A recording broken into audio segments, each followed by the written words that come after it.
Hi, I'm Dave Karger. Thanks for sticking with me tonight on TCM.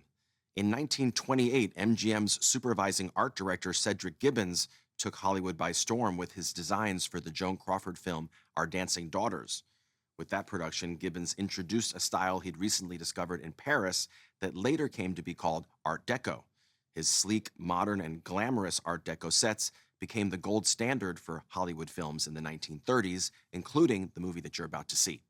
From MGM in 1937, it's Broadway Melody of 1938. The movie was designed as a follow-up to Broadway Melody of 1936, the musical that turned tap dancing sensation Eleanor Powell into a major Hollywood star. Here, Powell plays a horse trainer who begins dreaming of stardom when she meets and falls in love with a talent agent played by Robert Taylor. Along the way, of course, we get to see her spectacular tap dancing skills on full display on equally spectacular Art Deco sets. The movie was another hit for Powell, but the real star of the picture turned out to be a 15-year-old singer who was billed 7th on the program, Judy Garland. Garland had signed with MGM 2 years earlier and made a memorable appearance in a short film called Every Sunday, which paired her with another teenage singer, Deanna Durbin. But after that, the studio didn't know what to do with Garland.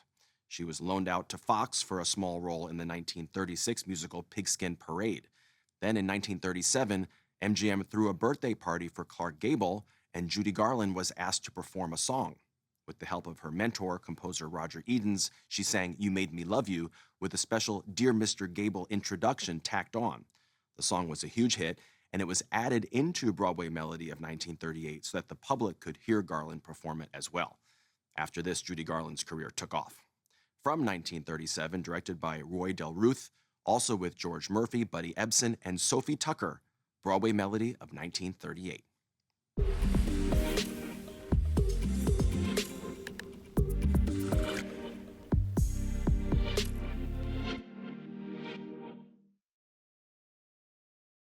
Eleanor Powell starred in nearly a dozen movies in the 1930s and 40s, but her talents as a dancer earned her a reputation as Hollywood's queen of tap dancing. As a child, Powell was sent to dancing school because her mother thought it might help her overcome her natural shyness. She studied ballet and acrobatics, but not tap dancing. In 1925, she was discovered in Atlantic City and got a job in vaudeville. She worked with tap dancing pioneers like Bill Bojangles Robertson and John Sublette, known as John W. Bubbles, studying their techniques.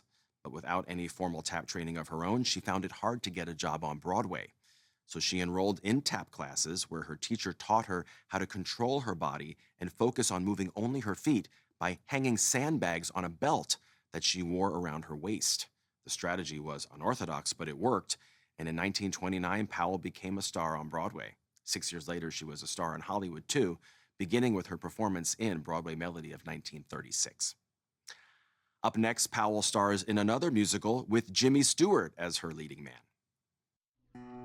Next on TCM, Born to Dance, then the giant behemoth, and later, Godzilla. TCM leaves destruction in its wake today.